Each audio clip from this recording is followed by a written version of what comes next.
slavery is ever preceded by sleep. Those powerful words from John Dickinson make up part of the most widely read documents on American liberty before the War for Independence.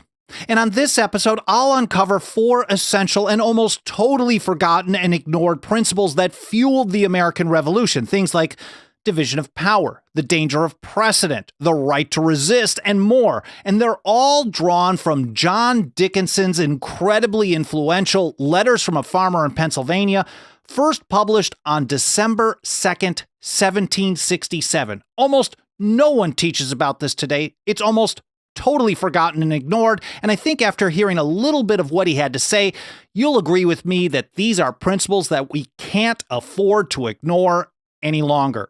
But first of all, before getting to that, welcome, and thank you for joining me here on the Path to Liberty.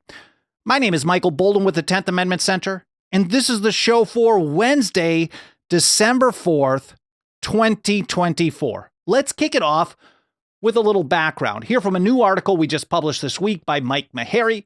He writes that John Dickinson's Letters from a Farmer in Pennsylvania rank among the most important essays espousing the cause of liberty during the American Revolution. Up until the War for Independence, they may have been the most important ones, in my view. Yet today, Mike says, few people have ever read or even heard of them. This is a tragedy. Written in response to the Townshend Acts of 1767 and first published December 2nd, the first one was published then, and then they were published in a series over the next 10 weeks or so into 1768. Dickinson, he writes, covered a lot of ground, but he emphasized several key principles over and over again. And these became the foundation for some of the most widely held viewpoints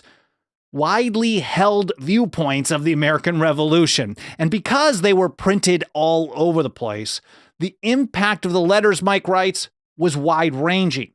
They were published in all the major colonial newspapers and then also all around Great Britain, France, and other parts of Europe. And they quickly became the most widely read documents on American liberty up until publication of Thomas Paine's Common Sense, which was January of 1776. And this made John Dickinson one of the most famous Americans in the world, probably second only to Benjamin Franklin, at least at the time. For example, after reading them, Mike writes, the French philosopher Voltaire compared Dickinson to Cicero, the celebrated Roman statesman and philosopher. Now, more important than all of this kind of general background history, the principles underpinning these letters, these essays, they fueled the revolution forward and laid a philosophical framework upon which the entire United States was actually built. And with that, here are what I see as the top 4. First of which is liberty is the foundation of, everything else. And here in letter 12, Dickinson writes, let these truths be indelibly impressed on our minds, that we cannot be happy without being free, that we cannot be free without being secure in our property, that we cannot be secure in our property if, without our consent, others may, as by right, take it away. Now, with that as his foundation throughout the essays, he urged people to take action. He said, let us take care of our rights, and we therein take care of our prosperity. As long as we're free, we're going to be prosperous. And he cited then Montesquieu from his well-read, very famous The Spirit of Law. It's also called The Spirit of the Laws, published in 1748 for the first time, here from chapter 13. He said, slavery is ever preceded by sleep. And Montesquieu continued, but a people who find no rest in any situation, who continually explore every part and feel nothing but pain, can hardly be lulled to sleep. And maybe I'm off on the context here, but I think if you're paying attention to everything and you really can feel the pain of every act of violence that government commits on your liberty, your reserved rights and powers, well, you're never going to be lulled to sleep because, you're wide awake. So stay awake, I guess, is the message. And that was citing, of course, Montesquieu. Meharry continued. He said, furthermore, Dickinson asserted that, quote, benevolence toward mankind, is how Dickinson put it. It leads people to care about the welfare of others and motivates them to find ways to fulfill those ends. So there is kind of a part of human nature that there's a benevolence toward mankind, but there's a huge caveat. That only happens in a free society. And maybe because we live under the largest government in history, once again, maybe that's one of the biggest reasons why there isn't a lot of benevolence towards mankind. It's a lot of people at each other's throats.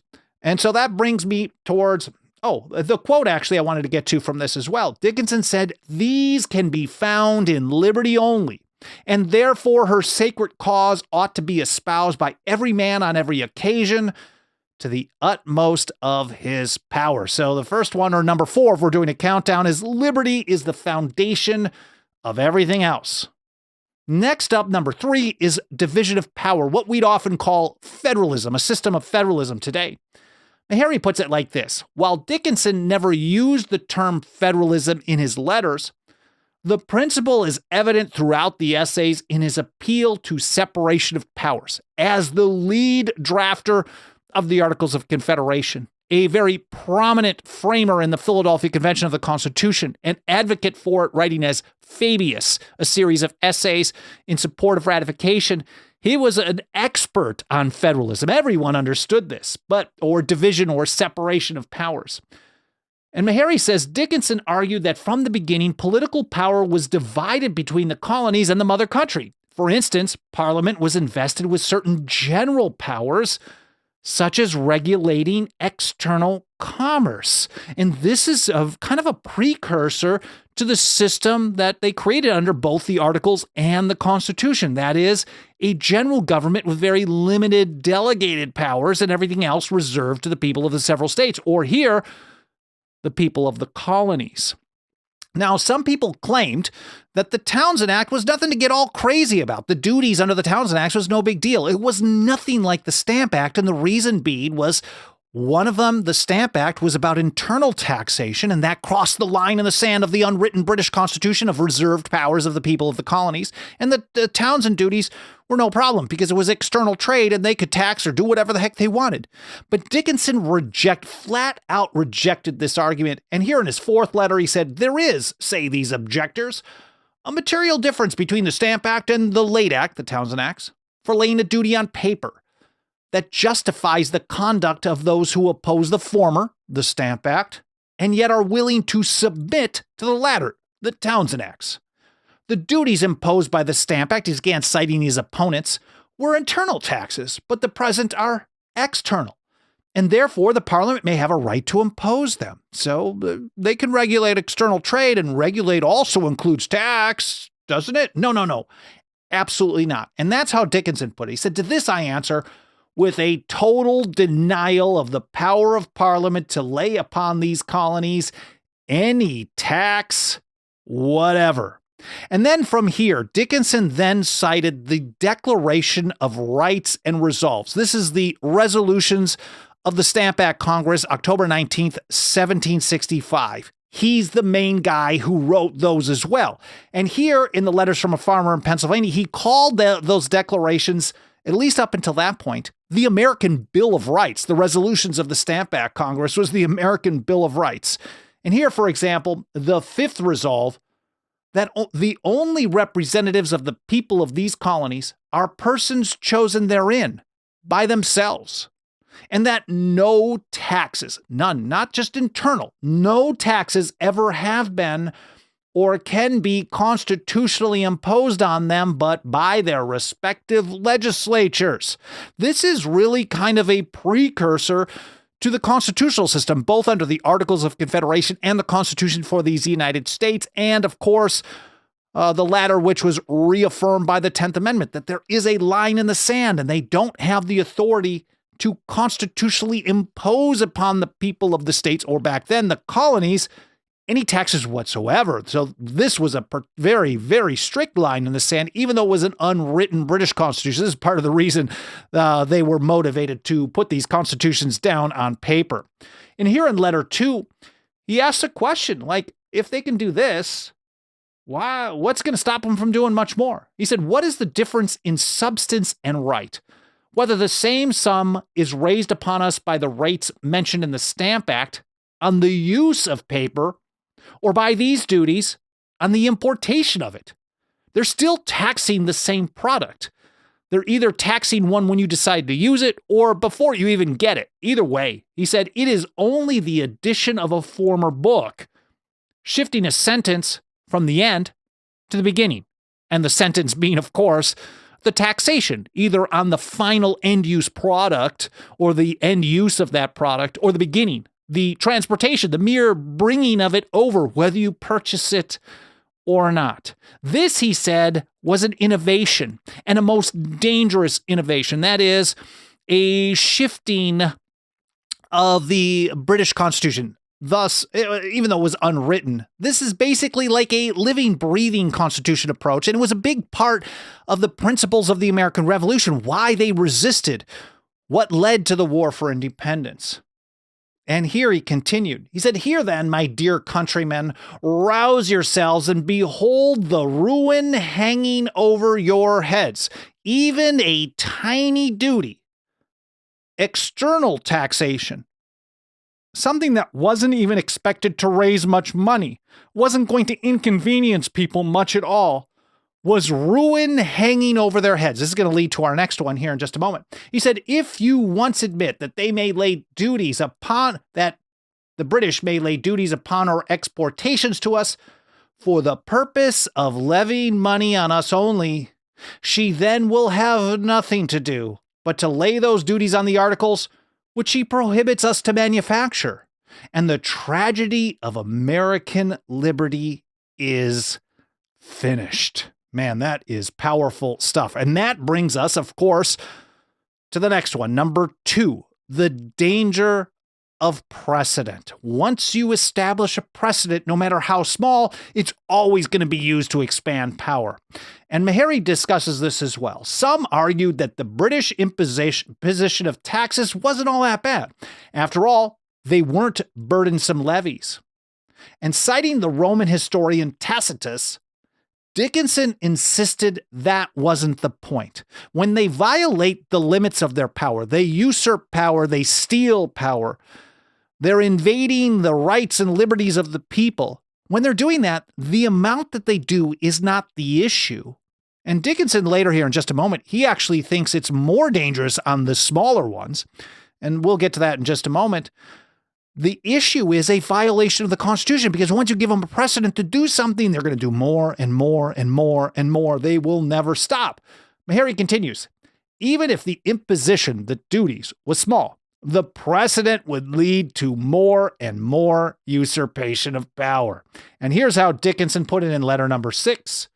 "All artful rulers," and that seems kind of redundant, "all artful rulers who strive to extend their power beyond its just limits endeavor to give to their attempts as much semblance of legality as possible. Those who succeed them may venture to go a little further, for each new encroachment will be strengthened by a former." And here, citing Tacitus, "That which is now supported by examples growing old will become an example itself, and thus support fresh usurpation." So in other words, again, the same message over and over and over. We can't say this enough.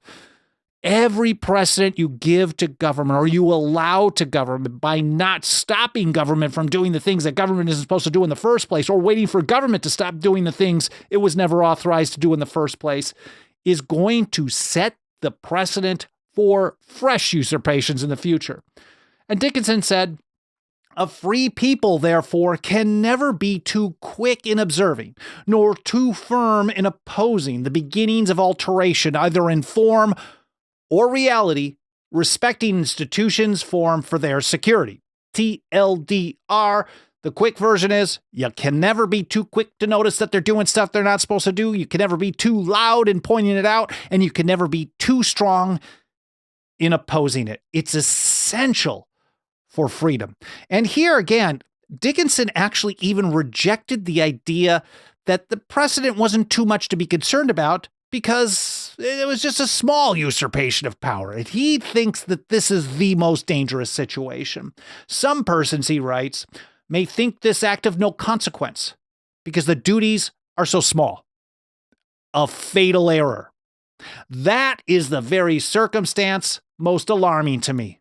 And why? Well, he said, "For I am convinced that the authors of this law would never have obtained an act to raise so trifling a sum as it must do had they not intended by it to establish a precedent for future use." He's looking at kind of the big picture of things. The people of the colonies nullified the Stamp Act. Well, it made it unenforceable for the British, made it so difficult for them that Parliament decided to repeal it in 1766. But on the same day that they repealed it, they passed something called the Declaratory Act of 1766, which claimed power over the colonies, quote, "in all cases whatsoever." Dickinson discussed that also here in his letters from a farmer in Pennsylvania. And he recognized that, well, they're just trying to assert their power. They've never given up on it, and they're finding their very next chance to do it. And looking at the Townsend duties, he's seen, well, they've got this Declaratory Act just from early last year, and now they're trying to pass another tax on us, and it's just kind of tiny. There's no way they're going to raise much money out of this. What reason could they have? Well, of course, like governments always do, they want to establish a precedent that they can do this, because once they can have a duty of a small amount, they'll be able to have a duty of a bigger amount. And if people don't resist it, they'll say, well, you had no problem with it before. To console ourselves, he said, with the smallness of the duties is to walk deliberately into the snare that is set for us, praising the neatness of the workmanship. And he hammered this home again in letter 7. He said, if they have a right to levy a tax of 1 penny upon us, they have a right to levy 1,000,000 upon us. For where does their right stop? And if you're like me, you're probably thinking 16th Amendment right now, which was just going to be a tiny tax on a tiny portion of people, maybe just a tiny temporary wartime measure. And they weren't going to really just expand that, but it keeps growing and growing and growing. And as Dickinson warned, if you allow them the power to tax just a single penny, it will never stop. They will take literally everything that they can. Now, all these original source documents, primarily John Dickinson's full text of his letters from a farmer in Pennsylvania. I've got also a bunch of various single letters that I'll link to, plus Mike Meharry's great article and a few other things. Alan Mosley organizes a blog post for every single episode where it includes a show links section, generally in the order that I'm going through the stuff in each episode. That way, just because I'm really just scratching the surface and blasting through this in, maybe 30 minutes or so, that you can read and learn more in context on your own time. And I really do encourage you to read these letters. As far as like 18th century writing, this is some pretty easy stuff to read. Him and Payne and others were very good at communicating, and I think you'll get a lot of really deep insight into the principles of the American Revolution by reading them. That, again, will be linked to in the show notes. I get it published, Alan will get it organized, and I'll get it published a couple of hours after this live stream is done over at 10thamendmentcenter.com/path-to-liberty. It's all spelled out, 10thamendmentcenter.com/path-to-liberty.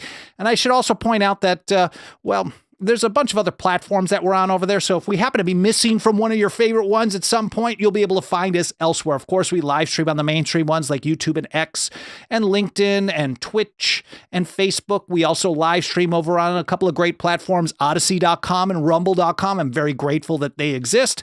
And then we have the audio-only podcast edition on every platform that we can think of. But if we're missing from one, please do let us know in a comment in the archive, or you can send an email to team@10thamendmentcenter.com. Anyways, enough of that. Let's get back to it. We're talking about the danger of precedent. And Meharry points out that in his 11th essay, Dickinson again reminded readers that the late acts of Parliament are the foundation of future measures injurious to these colonies. Again, every single act that they do, that government does, that they're not authorized to do, whether they're thinking about it or not, is a precedent for more power in the future. And when you change, people out, change teams every few years in more modern times, well, it might be the next team that uses it as a foundation for injurious measures to your rights and liberties. And Meharry continued, in other words, if the people allowed the acts to stand, It would certainly set the precedent for more of the same in the future. And here's how Dickinson put it. When an act injurious to freedom has once been done, and the people bear it, the repetition of it is more likely to meet with submission.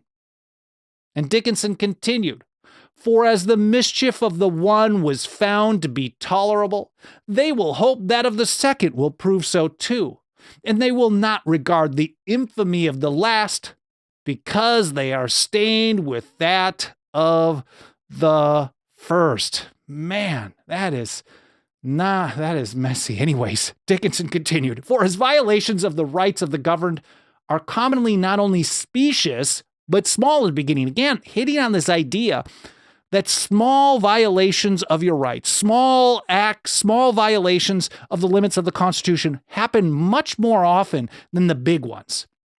They small at the beginning. They spread over the multitude, wrote Dickinson, in such a manner as to touch individuals but slightly.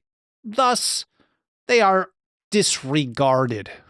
Man, that is a very, very dangerous situation from that situation. Anyways, from there, he gave an example of how this played out a couple of times. For example, years earlier, they had allowed a standing army. A standing army for him was 50 archers.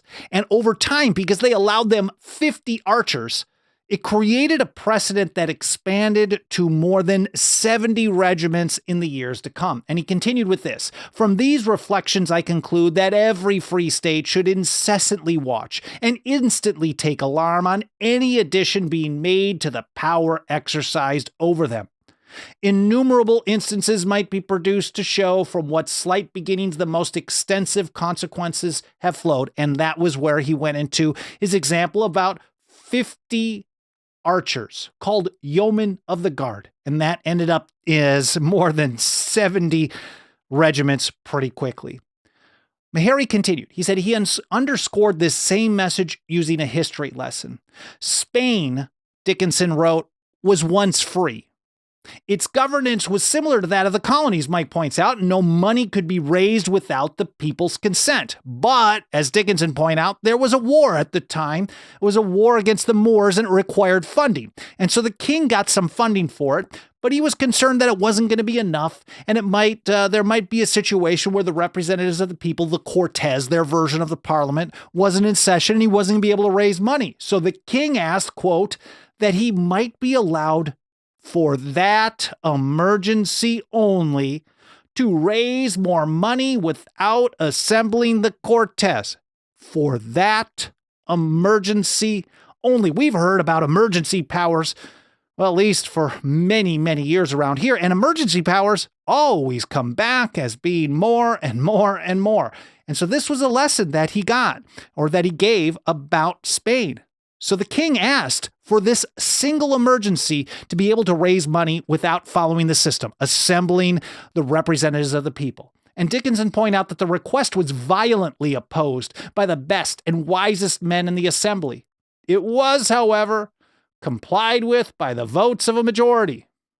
And this single concession was a precedent for other concessions of the like kind, until at last the crown obtained a general power of raising money in cases of necessity. So one single, in this emergency only precedent, gave them the power over time. They kept building upon it till he had a general power to raise money without even going to the representatives of the people. And he said from that period, the Cortes ceased to be useful. The people ceased to be free. He said they lost their freedom from that time as soon as they created that precedent. And so then he closed that out with a Latin phrase that I don't know how to read, but translated it means oppose a disease at its beginning. And that leads me to number one, maybe the most important principle that fueled the American Revolution, that is the right to resist. Mike Meharry put it like this. Given the threat to liberty and the danger of allowing the government to get its foot in the door, it's not surprising that Dickinson emphatically supported the colonists' right to resist unwarranted measures, usurpations of power, unconstitutional acts. He said, I hope these colonies will never, to their latest existence, want understanding sufficient to discover the intentions of those who rule over them, nor the resolution necessary for asserting their interests. They will always have the same rights that all free states have of judging when their privileges are invaded, and of using all prudent measures for preserving them. And that really is a precursor to nullification as we look at it today. That it is not up to the government who is violating people's rights, the general or central government who's violating the Constitution, to determine if it violated the people's rights or the Constitution.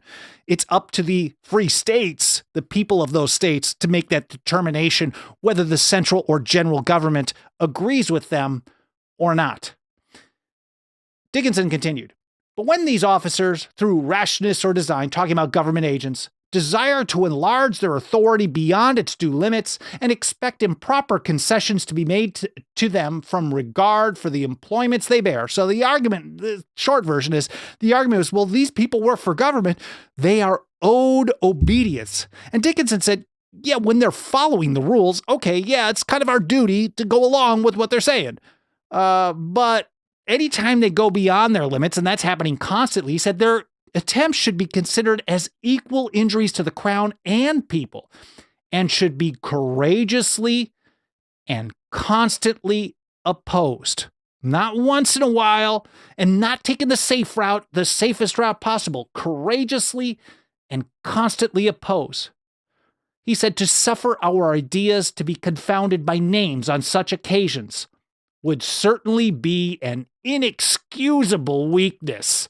To not resist usurpations of power, attacks on your liberty, to not defy them is an inexcusable weakness. And he continued here from letter 11. They voluntarily fasten their chains by adopting a pusillanimous opinion. Man, I have trouble with that word. That there will be too much in attempting a remedy. Some people say, oh, it's too difficult. I don't want to risk that. I better keep my mouth shut. And it's too dangerous. But he's saying that's actually more dangerous. You're voluntarily establishing what he said in response to the Stamp Act, the detestable precedent. You rivet perpetual chains around your unhappy country by mass compliance. He said, or there's another opinion no less fatal, that the government has a right to treat the people as it does. He said they then seek a wretched relief for their minds by persuading themselves that to yield their obedience is to discharge their duty. So he's going through all the ways that people actually kind of justify their fear, and then do nothing. That, well, it's too dangerous, these people are too powerful, or, well, they're authorized to do this, or the only way we can stop them is to convince them to, well, stop themselves. So until that happens, we have to comply. And we hear all these types of arguments today on all kinds of things, whether it's wait for new people to come in power and get rid of the power that they were never supposed to have, or wait on the courts, or whatever. It's always the same kind of argument. So he really warned over and over and over that people who refused to resist were putting themselves at great risk. And he said, upon the whole, for my part, I regard the late act as an experiment made on of our disposition. And this was very similar to the argument he made in response to the Stamp Act as well. It's an experiment of your disposition. It's a test of your courage. It is a test of your principles. It's a test of your backbone. Every time they violate the Constitution, every time they violate your liberty. And as he said in response to the Stamp Act, he said, if you quietly bend your necks to that yoke, you prove yourselves ready to receive any bondage your lords and masters decide to give you. That's kind of a paraphrase, but I think you get the drift here. He said, the belief of these truths, he concluded, he hammered home this with a call to action. He said, basically, educate your children on all of these essential principles. And here from letter 12, he said, the belief of these truths, I verily think, my countrymen, is indispensably necessary to your happiness. I beseech you, therefore, and I think this is a citation from Deuteronomy, teach them diligently unto your children, and talk of them when you sit in your houses, and when you walk by the way, and when you lie down, and when you rise up. These principles about freedom and liberty and about opposing government power, about precedent, the right to resist, all of these things are indispensably necessary to our happiness. Because remember, we cannot be happy without being free. Now, Dickinson concluded his final essay, letter number 12, with some words of encouragement. He expressed confidence that you will convince the world of the justice of your demands and the purity of your intentions. He said, while all mankind must, with unceasing applauses, confess that you indeed deserve liberty, who so well understand it, so passionately love it, so temperately enjoy it, and so wisely, bravely, and virtuously assert, maintain, and defend it. And he closed out with this: for my own part, I am resolved to contend for the liberty delivered down to me by my ancestors. But whether I shall do it effectively or not depends on you, my countrymen. In other words, Dickinson was going to contend for the liberty that was handed down to him by his ancestors, wisely, bravely, and virtuously assert, maintain, and defend that liberty. And he was going to do it whether he was alone. But if he was going to be successful or not depends on whether or not his countrymen would join him. And every single time I read even just a part of John Dickinson's Letters from a Farmer in Pennsylvania, I am just, well, it's absolutely no surprise at all that the government-run schools don't teach any of this. I'm absolutely disgusted by the entire education system. They don't teach a single thing about these essential foundational principles of the American Revolution. And that's why we work so hard here at the 10th Amendment Center to reach and teach more and more people about these principles every single day of the year, and nothing helps us roll up our sleeves and get that job done more than the financial faith and support of our members. You can join us. This is a great time to help us ramp up and build upon these foundations for 2025 and beyond. This is a great time to give us some support. You can join us for as little as $2 a month over at 10thamendmentcenter.com/members. So if you got a couple of bucks of that dirty government fiat that they quickly devalue day in and day out, please consider throwing it our way. We also have annual, 5-year, and lifetime options. I'd be extremely grateful for any consideration you can give to joining us today. 10thamendmentcenter.com/members. And while I'm here discussing that, I want to say a huge but very quick thank you to just a handful of people who have joined us as members recently. I'm extremely grateful for your support. There's Larry in Florida, Joanne in Connecticut, Delbert in an undisclosed location, Keith in Utah, Judy in Massachusetts, Eric in Illinois, Frank in South Carolina, and Sandra in Texas. Thank you so much for putting your financial faith behind our work. Again, you can join them over at 10thamendmentcenter.com/members, or a one-time donation rather than a membership over at 10thamendmentcenter.com/donate, all spelled out. And if you want a couple of free and easy peasy ways to help us spread the word, you can do a bunch of stuff on the various platforms you watch or listen on, and trigger algorithms, especially if the mainstream platforms tell them to show us to more people. It actually helps out a great deal.